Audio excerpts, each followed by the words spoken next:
A very good afternoon, dear participants and Dr. Tomar. We come to the lecture 2 of this module, meant to be the applications of radioisotopes in healthcare. The theme is going to be on nuclear medicine and radiopharmaceuticals. Before we get into the great details of the field, I thought I should just give a kind of a snapshot overview. Something like a quick synopsis. You see in the films a trailer, then you get to the full film. So something like that, an analogy. What this entire thing of nuclear medicine is about, a radioisotope containing a pharmaceutical products are there. They are being administered to patients who require certain kind of either investigations, which means an imaging or a functional study, or they have a problem which could probably be treated with this radioisotope-based pharmaceutical product. That is what is called the specific therapy. Predominantly, it is studying the organ function, studying the organ imaging, which is actually the main purpose of most of the nuclear medicine studies. That's why, as the slide shows, as much as 80 to 90% of the field of nuclear medicine deals with organ function study, imaging. For example, if there would be a particular product which is specific for the liver, you administer it to the patient, that material will go to the liver. Because it is giving the radiation, you will be able to externally detect, map the distribution of the radioactivity, which is in turn reflecting the distribution of the particular organ, which is in this case the liver. That kind of imaging, we will see examples later. That is something extremely important, and this could be done. Somebody may ask, we are also doing X-ray scan now, sir, CT scan. How does that work versus this? In a conventional system, when you do with an X-ray based one, it is based on the difference in the density through which of the material through which the X-ray passes. And therefore, what we get is more of what we call a static structural information. Whereas here, when you have administered a product, for example, you have given that liver specific compound to a person, he consumed it either orally or through an injection. Then it has moved into his liver. It shows the physiological function, the metabolic function of the body. So the images obtained with the nuclear medicine reflect, they show the structure, but they reflect the function associated with that organ. That's the extreme main key difference between the conventional X-ray imaging versus the nuclear medicine imaging. The same principle can be used if there is a particular problem in that particular organ. For example, thyroid cancer. The iodine will go to the thyroid. So if you put the radioactive iodine, the thyroid, whether it can be treated. This is how the curiosity started. It's in fact a reality today. There are specific cases where the administered radioactive product can be used for the therapy, but that volume is relatively less, 10 to 15%. So predominantly imaging organ diagnostic information is what is the nuclear medicine about, but limited, but vital specific therapies are there, and they are also growing. Probably in future it would be there. What about the volumes? Are we talking about something like a very exotic? No, it's an extremely widely used procedure. May not have been so common like you go for a path lab to give a blood test or an X-ray. It may not be in that level, but it is still very large. For example, there are over 10,000 centers in the world performing nuclear medicine. And you can roughly say every second, one imaging study is taking place, nuclear medicine imaging somewhere in the world. That's the volume. Something of the order of 35 million to 40 million studies. That's what it would amount to. When you divide by the time scale, you will get it comes to about one diagnostic imaging study per second. The therapy will be roughly 1/10 of it. So I have put it like 1/10. In India, what happens? We have about 350 centers. By the world standard, the number may look small, but as we know, many of our bigger medical facilities are confined to the first, second tier or maximum third tier cities. So we have currently about 350. Over a period of 50 to 60 years, this field has seen both what naturally takes place, which we call the evolutionary growth, as well as revolutionary technological advances. We will be seeing glimpses of some of them like. So this is in a quick overview, this is what the whole field is about. Naturally, it's a very large subject. We will not be able to cover everything in about 2.5 hour lecture. Therefore, we will delve in the principles basis to understand how and why it is taking place, what are the targeting mechanisms, some typical product names, etc. Then, as I said, we have two major areas, the diagnostic, which is the larger component, for which are the type of isotopes, what are the type of radiations we use, and one or two specific organs, something which is very easy to understand and follow, like, for example, the kidney function, heart, blood flow, imaging, etc. Few of such examples we will see. Similarly, in the case of therapy. In the case of therapy, it would actually be using the particulate radiations. Thyroid is one thing which is very well known for the nuclear medicine, but there are also other type of cancers which can be treated in nuclear medicine, and that field is growing, and that's what finally comes to as the cancer tumor imaging and the therapy. Instead of only the imaging can lead to the therapy. That same principle can be used, and that's what is called the theranostics or theragnostics. So we would be taking a bit of these small examples in the course of the lectures. Like now, fundamentally, the definitions, we have to have a clarity. Therefore, a radiopharmaceuticals is nothing but a radioisotope-based formulation which is rendered suitable to administer to patients in terms of be its chemical content, radioactivity content, where a patient is likely to derive a benefit by that investigation. This amount of radiation is given to the patient. Or it could also be for treatment, in which case it is called the therapeutic radiopharmaceuticals. So you can broadly classify them as diagnostic, where invariably the purpose is imaging. Earlier, instead of imaging, even just the uptake rates, counting, etc. was done. But later it had become necessary that you should be able to do a total organ imaging, and this is what it takes place in. In the case of the therapy part, the percentages are limited, but yes, there are some very specific cases where you send the radioisotope to the particular target area, which is the tumor or the particular organ, in which the radiation delivers its entire therapeutic dose. And that delivery of the radiation ensures the killing of the required cells and creates what we call either a curative or a palliative type of thing. This is in a very simple method, the definition part of it. But you get, when we say the imaging, this is the type of images. This is a bone imaging, like this is one of that imaging instrumentation. And this is the picture, again, another view of the same bone imaging. This is a brain image. Just to give the example, you all know we have undergone chest X-ray at some point or the other. There is an X-ray machine. The patient or the person to be investigated is standing. You have an X-ray film and then do it. In the case of this radioactivity, we have injected the isotope into the patient, and the patient is the radioactive source. The radiation is coming out of the patient, and we are keeping a radiation detector to get the imaging done. This is in a kind of a nutshell to explain how it is. We will see this particular instrumentation in little more detail in a later part of this slide. So broadly, this is the arrangement. There is a class of radioisotope product which is compatible to be given to the patient.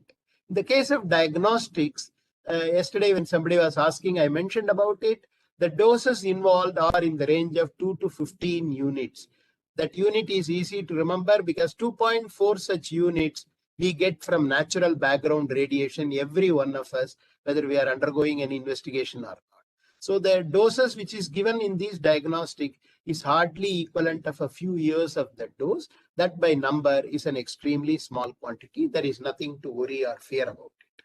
So in the case of the principles, therefore, we have two components.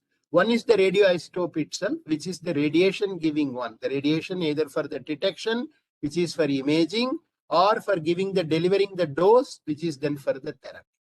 That's the radioisotope. But we also wanted to go to a particular organ or a particular disease site. So for that, you need what is known as a carrier or a vector molecule.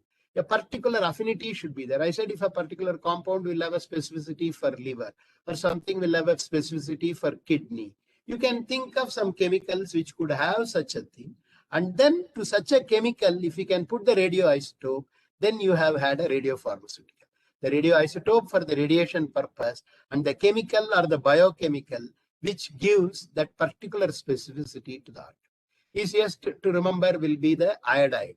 Iodine is essential for our thyroid function. The iodine which we take in our food gets absorbed from the stomach into the bloodstream, goes to the thyroid gland.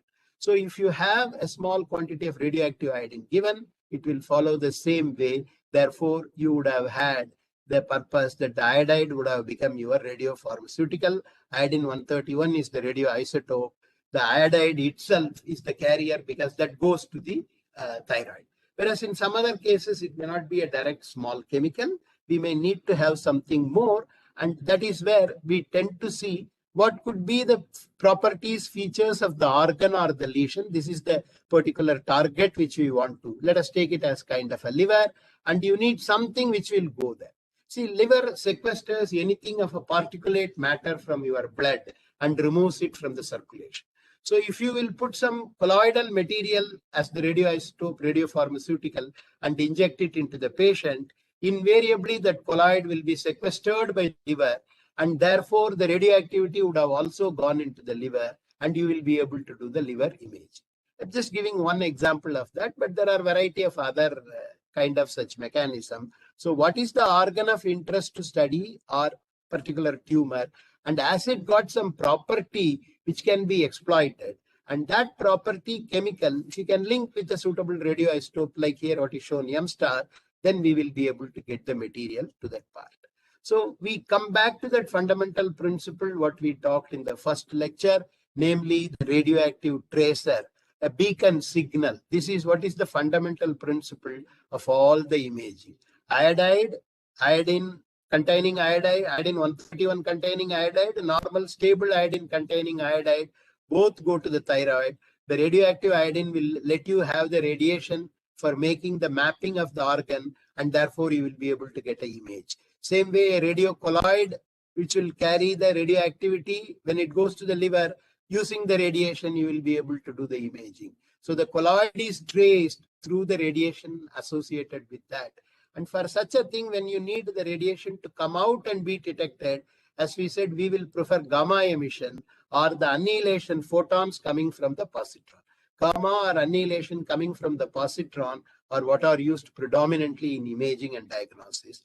And if the same iodine 131 iodide is given in the thyroid cancer patient case, the iodine 131 can be used to destroy part of the thyroid cells, and you are achieving what is called the therapy. And therefore, that the radiation to be deposited in the immediate vicinity, we would prefer beta radiations, which is what is given by iodine 131. And in some cases where possible, one will be able to use alpha also. So alphas or betas are used for the therapeutic purposes, and gammas and positron emitters are predominantly required with reference to the imaging purpose of the thing.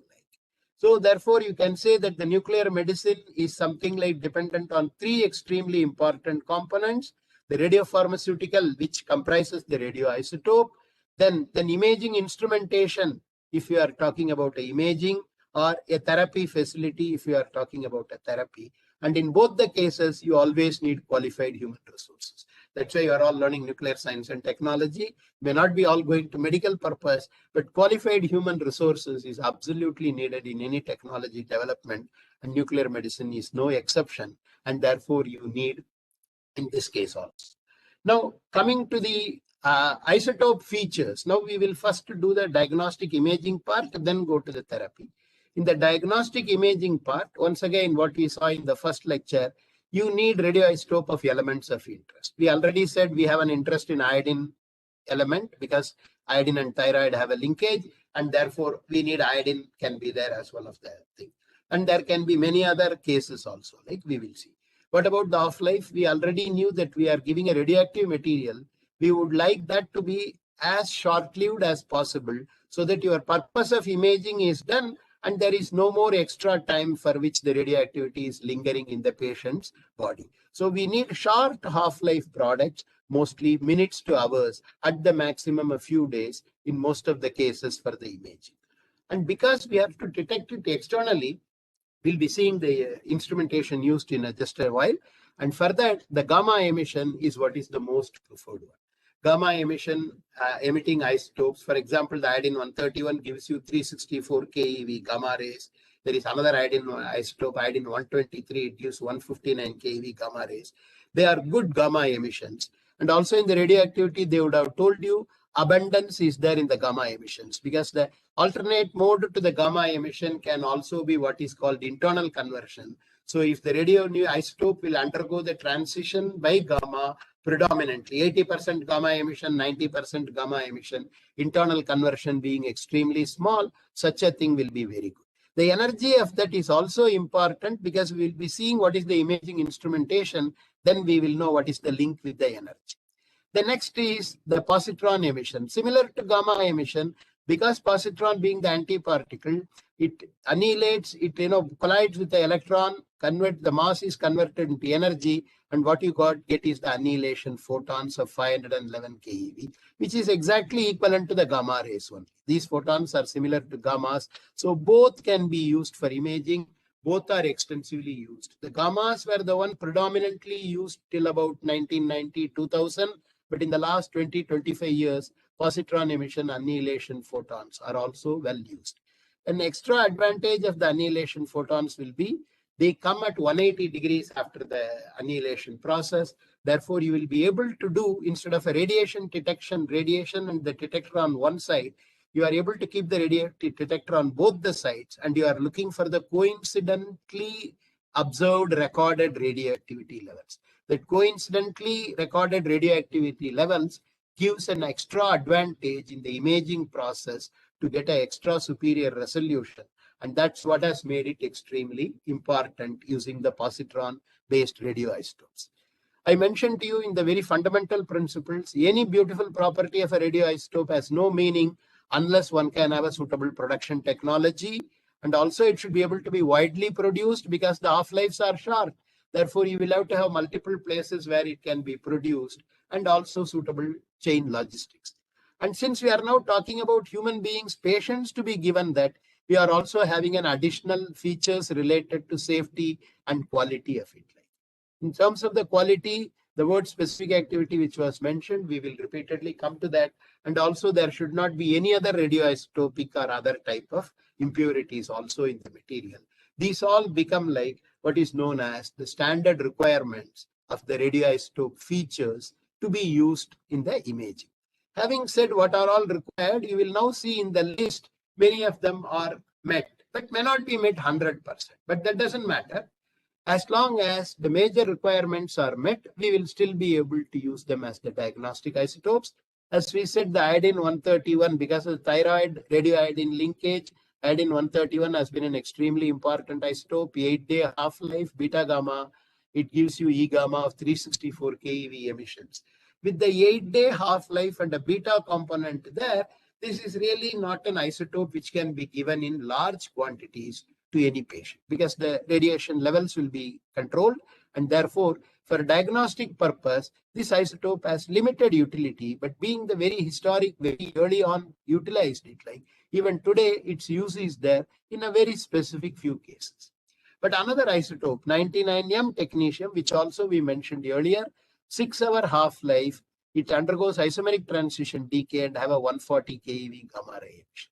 And this available 6-hour product as a decay product of molybdenum 99, which has a 66-hour half-life, gives a lot of advantage. And we will see from the instrumentation side why this is so important. And therefore, the technetium 99M, even though it is not like having any natural affinity with reference to any body organ, technetium occurs in the same periodic group like your manganese is in the periodic table. So the properties wise, that is not anything close to iodine or so for any natural use, but still innovatively it has been used a lot. I mentioned to you one would have liked to have a potassium isotope, but it's not readily available. A potassium plus mimic is the thallus ion. Thallium. Thallium exists both in thallus and thallic form, TL1 and TL3. TL1 form is a mimic of potassium. So that could also be a useful isotope which has been seen. But in the more recent times, the predominant growth and usage has actually taken place with the cyclotron-produced isotopes, and one particular thing, fluorine-18 isotope, 110 minutes half-life, has become an extremely important one. we will be seeing about it, and its adoption and its widespread acceptance, utilization, because it's a positron emitter, and using the positron annihilation coincidence detection, very superior images can be obtained. This has totally revolutionized, and they have looked at now other positron emitter isotopes, quite a few of them, at least one of them, gallium-68, is very important, and we will be seeing about it. In just 2 slides, very briefly, we will touch on this imaging part of it. Like you have seen in the radioactivity detection, the scintillation detector, sodium iodide, thallium-based detector, which can, you can take the radioactivity in a tube or a planchette and you count and you get the activities. Now, when we talk about the radioactivity administered to a human being, and you know the human dimensions, and then when you want to see the distribution of it, like that kind of a scintillation detector will be helpful, but will have limited limitation. That is how it started. What they did was use the same scintillation detector, and on a mechanized, motorized arrangement, you make it move on the XY axis so that it looks at the radioactivity point by point, organ, line by line, and then you can get a distribution of it. This is what will be called a scanner, like a scanning, it just does that zigzag pattern, and then it will be able to get the radioactivity. But Hull Anger, it goes to the credit of this scientist, Hull Anger, he knew that we need to have readily at a given moment, should be able to map the entire normal human body. Like, so a very relatively at that time technology, we are talking about 60 years back, a 4-inch by 4-inch kind of a crystal detector, he could sort of create with sodium thiolide, and with an array of the photomultiplier tube, he could see the entire distribution in a given area of something like 16-20 square inch area, like, or little larger than that. And that created a very, very important turning point, and that's what is called the gamma camera. And today they are having relatively large 20 to 24 inch dia type of crystals, and then you have the collimator, and this patient is here, and the radioactivity goes here, and through the photomultiplier tube arrangement, you are getting the eventual signal, and that you can have the regular pulsate analysis, whichever way, and tremendous amount of advances in electronics, computer, everything put together. We have excellent new systems, what's called from analog to digital based. One, instead of one head here like this, you can have multi-head cameras. And also the computerization and the electronics technology advances have been so enormous in the last 40-50 years. In addition to the radioisotope, the advances in the imaging instrumentation is fundamental to the growth in nuclear medicine and the imaging capability. And that's an extremely important and independent field by itself. I'm not really doing justice by just showing one slide on that. Those of you who are interested should read up much more about it, because just exactly like radioisotope and radiopharmaceutical, the imaging instrumentation is equally important in getting you the final beautiful images. Time wise, it can be separated every second wise or few seconds wise. It can be followed over several minutes, and it can also be obtained in the kind of a tomography. In the case of the positron annihilation, as I said, the additional importance is here we are trying to look at in this coincidence detection mode. We are not taking the radiation coming to only one detector and constructing the image. This radiation going to both the detectors simultaneously and concurrently. That radioactivity is only recorded in making the images. And that is what gives a superior resolution of the area where from the radioactivity is coming, in the body where it has gone. So the difference in the gamma camera to the positron emission tomography is inherently an extremely superior resolution available with the positron emission tomography images. And this initially was well known, but there was not a suitable isotope or a popularity like what we talked about 99M technetium. Much later, once the fluorine-18 superiority, its utility could be shown, the technological advances have also caught pace with that, and they have made further simplifications in the whole thing, like, and these systems are now available. Here we have few thousands of the detectors, very small detectors. They are arranged in a kind of a circular manner, and you are taking a very large number of these coincidence events to construct the images finally, which comes. This is one slice of a brain image, which is telling like where are all this orange part is the higher radioactivity thing, a particular isotope which will go to the brain, and depending on the brain functional level, like the uniformity will be there. The uniformity will be lost when there is a kind of a dysfunction. That's the kind of the imaging advantage, the superiority which could be brought by the positron emission tomography to the entire nuclear medicine. Now, a couple of words related to the therapy part of the isotopes. We can compare with what we talked about in the case of the diagnostics. First will be the element of interest, iodine for thyroid. Half-life wise, here instead of the few minutes or few hours alone, we would prefer several hours or days, because we want the radiation to reach the particular target organ, stay there and deposit the radiation energy into that cells which you want to destroy. And therefore, the half-life requirement is slightly different. We are looking for several hours to a few days of half-life. The type of radiation, we do not want here much of gammas, because we are not looking for detection outside, but you are looking that radiation exactly on the spot of the tumor or the particular disease site and deposit all its radioactivity there. And that will be done by the betas and alphas also. And therefore, mostly the currently developed therapies are with betas. So the betas are the particulate radiation which we are. While I said we do not like to have too much of gamma, then how do we know whether it is there and whether the dosimetry calculations can be correct? So we will put in our wish list, yeah, some gamma emission, but low abundance. We don't want like 80-90% abundance gamma emission. Maybe some 10-15% abundance gamma emission is there. It will have some radiation to the distant tissues, but it will enable me to do the imaging, and that would probably be of some utility.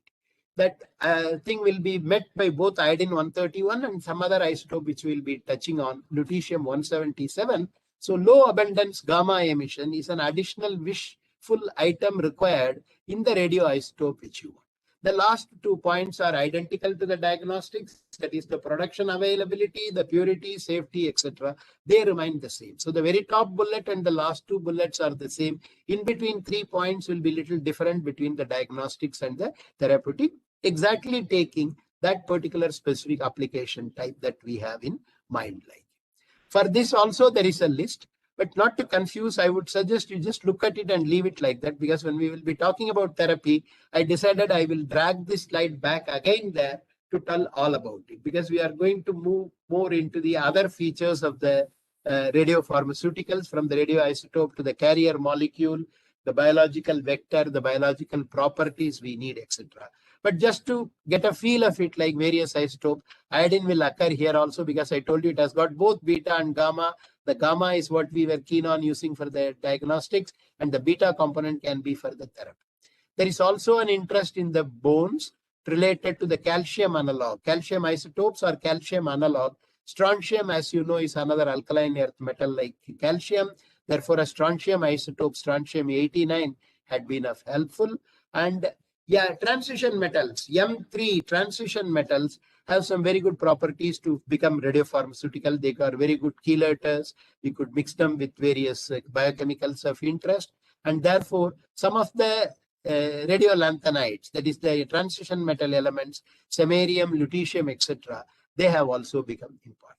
There is a large list, including one alpha emitter here shown, actinium-225. We will touch upon them in the later part of the lectures, maybe in the lecture 3 or 4. But just to tell, similar to keeping a parity, we talked about the diagnostic features of the radioisotope and a list of radioisotopes for diagnostics. Same way, therapeutic features we saw, so the therapeutic list is shown here. Now we move from the radioisotope to the carrier molecule. The carrier molecule is what is going to give your organ specificity, be it thyroid, liver, whichever one which we want to see. So the thyroid is the easiest, so that's why that has been put first, because iodine is needed for your thyroid function. We take the iodine in our food and it goes to the thyroid. It's a known biochemical behavior. So if thyroid is your organ of interest, that's how it all initially started, and we could very well do it with the point. And you are not requiring to have any extraordinary super mechanism. God gift, natural gift is available of the thyroid affinity, iodine affinity for thyroid. So it works like. But what about another organ? For example, let us take kidneys. How will you do it? Like there is one very simple methodology. You know, in the event of any metals ingested into the body, accidentally metal ingestion, mercury or any other thing, how does the doctor will treat you? He will give you a chelator material like EDTA or DTPA, which will then remove that heavy metal ingestion, be it lead or be it the mercury, and it will be excreted through the kidneys into the urine. This is the basic principle of doing a detoxification when you have recognized in time that somebody has accidentally had a metal exposure. So now for doing the radiopharmaceutical, we go the other way, like we create a radioactive EDTA or DTPA, and if you that administer to the patient, it will be excreted, taken up by the kidneys, excreted into the urine through the bladder. So you will see the entire kidney function from the blood to the kidneys, to the bladder, and getting out into the urine. So a very simple methodology, like for example, a chromium-based, chromium-51 EDTA could be used for studying whether the kidney uptake from the blood is fine and how much it is coming out into the urine.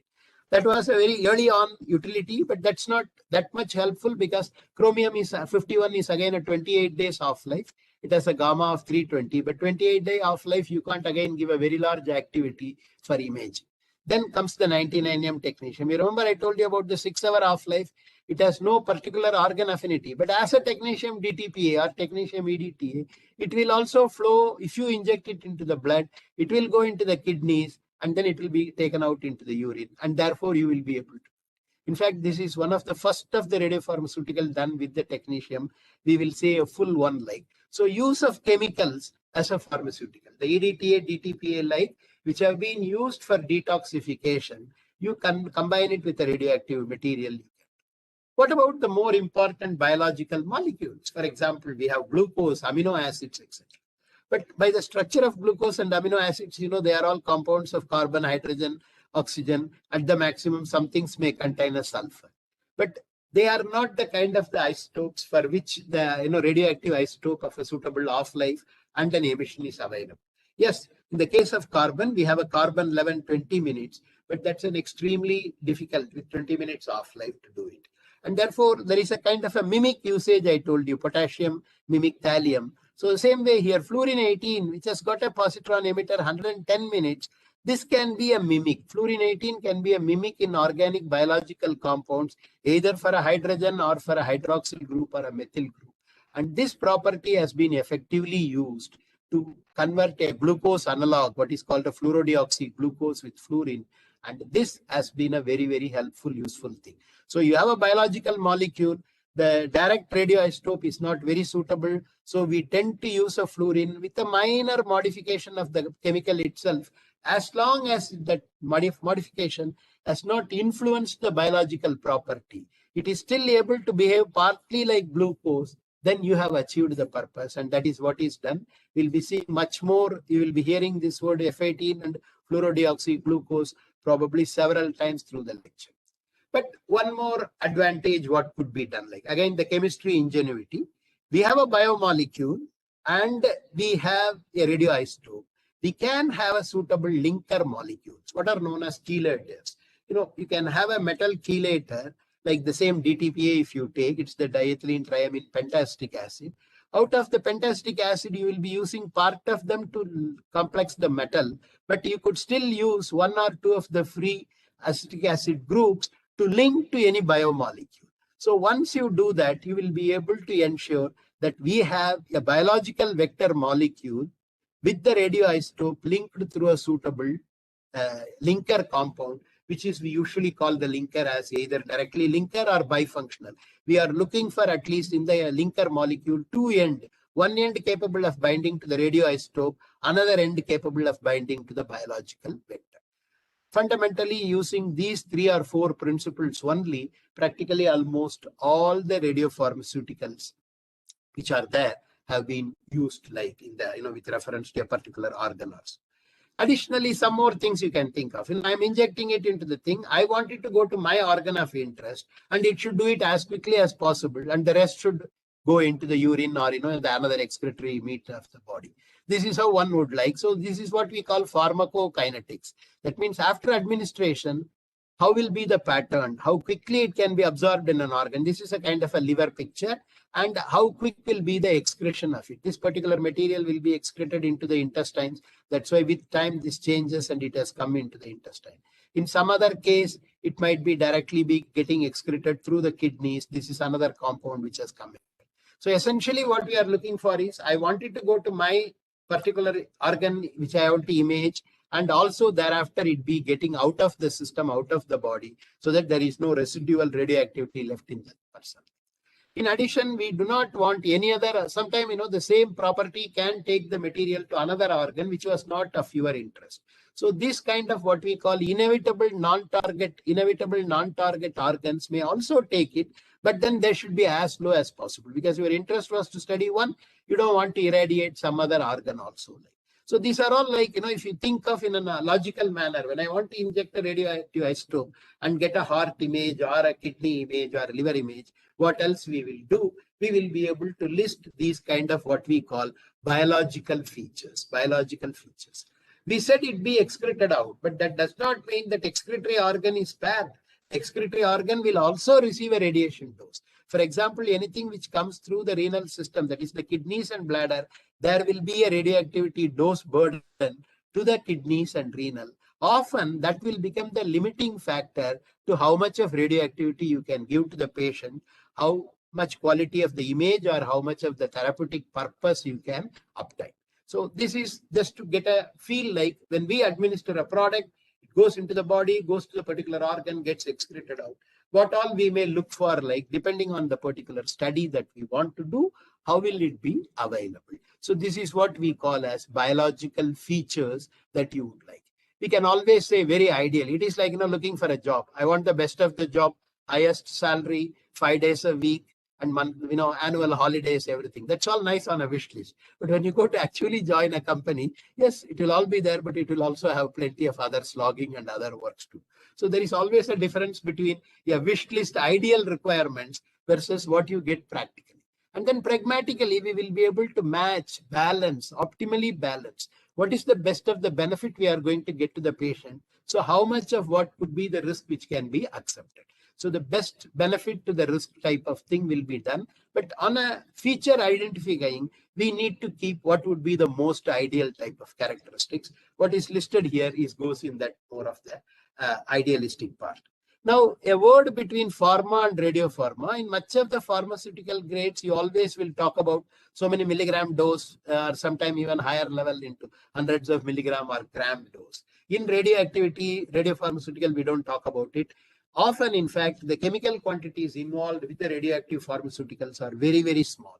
It is invariably the buffer or the other additives which are actually the main chemical quantities. If a particular product has to have a buffered medium, the buffer chemicals may be the larger one than the actual radioactive pharmaceutical itself.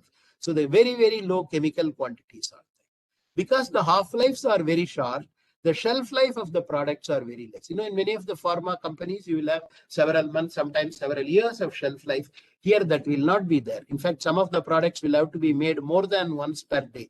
Fluorinating, 2-hour half-life. What you made in the morning may not be suitable in the afternoon for a patient. So you may make 2 batches and something else every day, technetium every day, iodine or lutetium you may have to make every week. So those frequency will be high. Not only that, when you are going to be doing a 2-hour half-life product or a 6-hour half-life product, in fact, the very final formulation, you may be making at the very hospital end, the very user end, which means it is not coming in a ready-to-use form. You are going to do some formulation compounding at the very user end, at the medical end. This is again a distinct difference between the conventional pharma, and therefore we have a concept of what is called hospital radiopharmacy or radiopharmacy, where the final form may be compounded. What are the features of the radiopharmaceuticals? Unlike the chemical quantities, here it will be the radioactivity, the content and concentration. For example, we may say there is 10 millicurie total content of a particular radioisotope, and its concentration is say 4 millicurie per ml, which means you are having 2.5 ml of solution. That will be the kind of thing. So the content and concentration of the radioactivity. Specific activity is important because there could be many organ systems where we want to use an extremely small quantity only there. So the specific activity will be an important one. One classic example can be, we can just take the word thallium itself. I told you it's a potassium mimic thallus we use. As you know, thallium is a toxic element, like lead. Thallium is also toxic, very close to that in the atomic periodic table. But when we are using it in an extremely small quantity, sub-microgram, it's harmless. It can still be administered, but there you cannot have milligram quantities. Therefore, the specific activity, if you want 5 millicurie of thallium, that 5 millicurie will have to be contained within, say, a microgram. That's the millicurie to microgram ratio. That's the specific activity. So the specific activity will be important. I took the example of thallium just to tell, even though it's a toxic element, it is injected. We are not injecting thallium in milligram quantities. It's not that material. It is in microgram or sub-microgram. But the radioactivity required amount, 3 to 5 millicurie, is there. So you can get your image. Then also the radiochemical form. We talk about sodium iodide, I-131. Everything should be iodide. It cannot be iodate or periodate. Iodate or periodate will behave differently than the iodide. That is what is called the radiochemical form of purity. If you say I have an isotope iodine 131, it should only be iodine 131. It should not contain any other iodine isotope or another isotope there with it. For example, we produce it from tellurium. If tellurium 131 will be there in iodine, that will not be a thing. That will be a radioisotopic impurity issue that should actually be avoided. So these are few of the characteristics similar to what we say in conventional pharma. So we should need to know the distinct differences, what are specific. But at the same time, they are eventually to be used on the human beings. So for example, therefore, if they have to be sterile, it's an injectable preparation. The sterility of it, it should be a sterile injection to be able to administer. But what about quality control? When we are talking about a 2-hour half-life, 6-hour half-life product to be made and used, you may not be able to complete all the tests, particularly the test for the sterility type takes several days. They will not be complete. Then what happens? So you are very strongly depending on what is known as validation, standard operating procedure. You will be following identical procedure, n number of trips, hundreds of batches. When all of them are behaved well, like when you are making the n+1, n+2 batches, like the product is expected to be the same as the previous ones. And what we call a parametric release is the procedure used for clearing such products for the release. After the quality control test continue post fact. You will be recording it, but by the validated, the strengthened process, standardization and validation, the products before completion of all the tests. You would have finished some important tests. For example, radioactivity content, the radiochemical form, they can be literally instantly be tested. They would be done like. Whereas a thing like a sterility, apyrogenicity type, which takes several days, they may not be complete. And sometimes even some chemical test can take longer time. But they will still go on in parallel, but the product can be released. This is a very different type of a situation because of the half-life. Again, because they are radioactive and pharmaceutical, the regulations wise, the radiological safety regulations as well as the pharma safety regulations, both will apply in these cases. These are some of the very fundamental points, attributes to be remembered. So the last 3 slides, what we saw as the biological features, the targeting mechanisms, and the distinctive aspects give you the fundamental principles of the radiopharmaceuticals. We move directly to that 5-star isotope. I call it the 5-star isotope because, we always talk about 5-star hotels, 7-star hotels like. So we are going to have 1 5-star isotope and 1 7-star isotope in our nuclear medicine radiopharmaceutical discussion. 99M technetium is the one in this case. Its most important attribute is the gamma emission of 140 keV. This, with that large crystal, which I told you, the Hull-Anger camera, matches extremely well. So the ability of this radiation to be matched and very good distribution of the radioactivity to be detected and imaged made that extremely appealing, even though it is totally alien to the human biology system. We don't have any technetium or direct technetium compound. Because the isotope is excellent and also its availability, production, logistics, 6-hour half-life, but coming from molybdenum 99. Remember Thomer's lectures, he has mentioned about the transient equilibrium.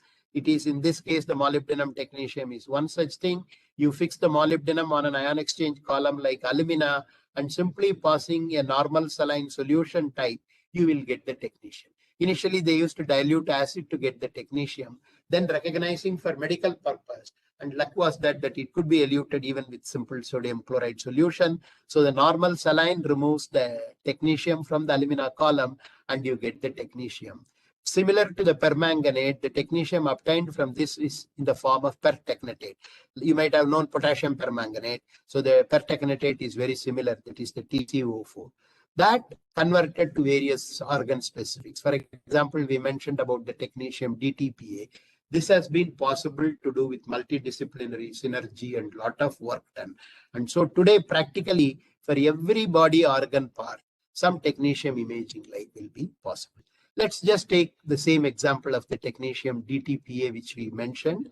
And if somebody is using the same gamma camera and continuously taking images every few minutes, you find from the blood the material has moved into the kidneys, and gradually over time you are starting to see the urethra, and then the activity is coming now into the bladder. This is the bladder part. In the initial pictures it is not there. In the later part you are finding the bladder picture, and here the kidney part is almost like removed. So the tracer has been taken up, the kidneys have functioned well, removed it and removed it into the bladder also. And these type of images, what is studied and obtained over a period of time, it's called a renogram, because you are not taking just one image, you are sequentially taking multiple. And the same thing can then be pictured in the form of a time activity curve also. Initially from the blood it is peaking, it is being taken up, and then it is getting released. This is the pictures taken over the kidneys. You can take a similar thing over the bladder. There it will be like very low activity to it will keep on increasing and come high into the part. This just to explain the principle. This alone will not mean we can understand everything of where the doctor will use. Now we have a tool. So depending on what exactly is the kidney function problem, the doctor decides whether in this case a nuclear medicine study or imaging will be helpful or not. Just want to reassure that these are routinely done to give the confidence. I want to say often this type of a study is needed in pediatric patients. There is a branch of pediatric nuclear medicine itself, and this radiopharmaceutical for a child it might be requiring to be much less. This 2 to 5 is an adult dose, sometimes even with as low as 0.5 millicurie or 1 millicurie level, like they have to require to do the patient studies. And such studies have also been done in our own country by a variety of nuclear medicine centers for the benefit of the patients and the patients' families. The DTPA is easy to understand, as I told you, for the metal detoxification we use. Same way, one more principle which is relatively easy to follow will be the case of infection. When you have an infectious disease, what we invariably say, the WC counts have increased. You go for a blood test, they will say and check there is a WBC. What it means is the body sends these WBC, white blood cells, to the point of infection in order to tackle whatever was your invading infection which has taken place there. So in such a case, like if you have a radioactive isotope which could be somehow linked with your white blood cells, then what will happen? White blood cells will go to the infection site, because now you have put a radioactive isotope that will also go, and you will be able to see where exactly is the infection part. This was kind of a very easy to conceive of objectivity, and therefore they look, but it is not that easy. WBCs are extremely sensitive. If you remove it from the blood and isolate the cells, often the cells might get damaged and they may not be able to function when you re-inject into the patient in the same manner as white blood cells. So a lot of efforts and things had to be done, but suffice to say, success was achieved using both the isotopes, technetium-99m and another isotope called indium-111. Its properties are given here, and they link with the white blood cells, particularly the leukocyte component of the white blood cells. You use what is known as a lipophilic compound, neutral lipophilic complex of the radioisotope. In the case of indium, it is the indium oxime, indium-3 oxime, and in the case of a technetium, it is a technetium amine oxime complex. Technetium amine oxime, called the hexametazine, or the indium oxime, they are neutral lipophilic complexes, so they can enter the WBC and be able to make the WBC radioactive. So you have radioactively labeled leukocytes, which then can be injected into the patient. But this involves quite a complicated procedure. This is a case of a patient where in the prosthesis, there is actually an infection. So that's there. These days, a lot of people have prosthesis either for the legs, hips, shoulders, you name the then where knee transplant and hip transplant, etc. take place. Sometimes those points could either have a loosening of the prosthesis or they could be actually having an infection. That kind of a distinction can be done by this study, and this becomes an extremely helpful. But again, understanding the principle part. I have picked this only to show the principle. It's not the universally applicable for all infections or all cases. Many patients with fever of unknown origin who suffer for a long time and then they are given various medication. Sometimes finally, if the doctor suspects there is a particular focal infection, if it's a generalized infection, the infection imaging won't help. But suppose it is a focal infection in one or two spots, then it could be helpful. So though the procedure is complex in terms of patient blood withdrawal and then the separating the cells, treating it with this indium oxide or the technetium amine oxide, labeling, then re-injecting into the patient. The same patient's blood taken cells or what is called the auto-labeled cells are again injected into the patient. Despite the complexity, since the procedure was helpful, many nuclear medicine centers have been able to very successfully do that. And in that case, these two products, the technetium amine oxide and the indium oxide, have been of extremely helpful thing. So we just took two examples, the detoxification route for a heavy metal ingestion, where the DTPA type chelation is used. So you use the technetium DTPA for the kidney function, or in the case of an infection imaging, where the natural body defense mechanism of rushing the leukocytes are used, and that gives you the other method. So just to suffice to say, the moly-technetium generator and technetium radiopharmaceuticals remain the mainstay workhorse for most of the conventional nuclear medicine procedures. That's the reason why I said that's a 5-star one. People are producing technetium generators in the companies. They are shipped to the various hospitals. This is the alumina column and the saline. And then in the hospital end, the pertechnetate is mixed with pre-mixed chemical reagents. They are called kits. Kits for technetium radiopharmaceuticals are pre-mixed chemical reagents. The pertechnetate, when mixed with this pre-mixed chemical reagent, gives you directly a bone-specific agent or a heart-specific agent, whichever one you want. They are all available. We will be seeing in the literature and some very typical example. Both the case of bone and the heart, we will be taking examples in the next lecture part. But with this, we will leave the technetium in this discussion part as one of the major component of the nuclear medicine. But as we said, the fundamental rule is biological compounds, we would like to have radio labels for the biological compounds itself. But there, because of the half-life, carbon, oxygen, nitrogen, they have not been of that very helpful. But they all have the beautiful positron emission. And we already saw positron emission coincidence detection, that we have an extra advantage in our ability to use them. Like the coincidence detection gives in the thing. So because of that, lot of efforts went on in attempting to use the fluorine-18, 110 minutes half-life, and chemists' ingenuity to be able to influence an organic molecule or a biomolecule, and hydrogen for a fluorine or an hydroxide for a fluorine, which will then give an analog of the biochemical or a biomolecule, but fluorine can now go in that in the place of oxygen or carbon. And that's what gave rise to one of the very important developments. Parallel to that has been these compact cyclotrons coming, very small, neat ones, which can be used in hospital or other settings. You don't need a BRC type of big nuclear center to only be able to operate it. Right? A well-trained scientist and technologist can operate it in any hospitals and so on. This development independently and parallelly took place. And with that availability, the ability to produce the short half-life isotopes at the hospital end or in a central place in a major city and distribute it to the hospitals, that came about. So the medical cyclotron compactness coming is what made an extremely important thing. So with these technologies available and the chemist's ingenuity to be able to use fluorine as a mimic for either one of the hydroxyl group or methyl group gave rise to very important developments. And that brings us to the fluorine-18 story of one of the very important compound. We will just mention it and close this lecture, and we will be continuing with the various applications in the next part. Right?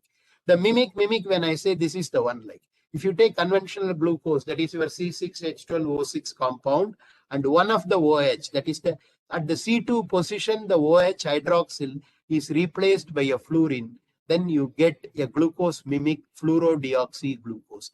The hydroxyl is removed, so you call it the 2-deoxy, and we have introduced the fluorine atom there, therefore it is called the fluoro. Fluorodeoxyglucose is a glucose analog. Its vitiated the glucose property? Yes, certainly, but not very badly, because it goes through the first phase after administration, exactly like what glucose will behave. It becomes converted by the hexokinase enzyme into glucose 6-phosphate. But with that, it stops. It doesn't go further on to metabolism to go into the carbon dioxide and water.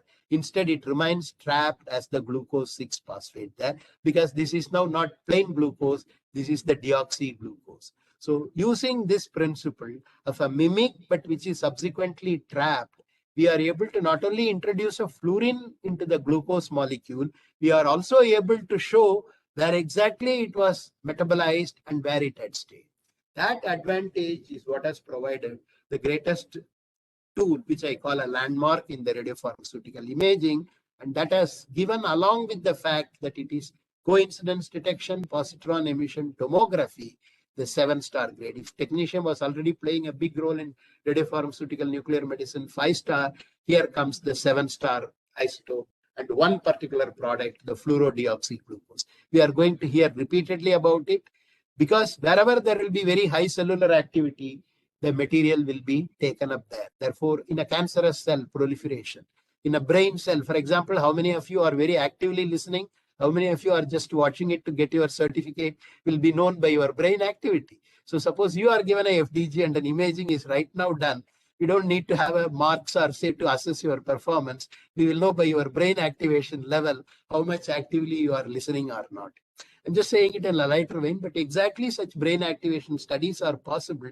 They have done. For example, this is the glucose metabolism in the normal brain. And when there is a mild cognitive impairment, that is, that recognition thing is reduced in this patient, you find a difference in this pattern. Like, and again, in the Alzheimer's case, like Alzheimer, where, that the dementia type is there, and there is a greater, much larger, area of practically no activity. A large amount of neurology investigations have been done using the FDG. This is an extremely interesting research tool, but that alone would not have given its importance. But because the cancer tumor, cancer metastasis also is very active, proliferating cells, it takes up all the fluorodeoxyglucose, and therefore you will be able to map the areas wherever the tumor mets are there, as it is shown here.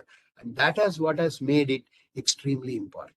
It's very important in the case of neurology. It is still a large amount studied, but here this is directly helping the patient management. That's what has made a great impact. So technetium on one side already serving in a very large way, and with fluorine-18 availability and the positron emission tomography available, and a lot of chemistry simplification has also been done. We will see all about it in our continuing lecture part. But just to give a flavor of how it is and why it happened, what it is like, we thought we should just do that. And with that, we will conclude this second of the lecture, L2. So here I use the word to be continued, because this is not like very cleanly cutting off one and starting with the other. We will be picking up on the technetium, on the fluorine, into individual areas of application next time. In this more, we have dwelt on how they are driven to that particular organ or tissue, and we will be picking up on individual organs. I have taken 2-3 examples, which we will be seeing in the next lecture. So thank you all for your attention and thing. I will stop here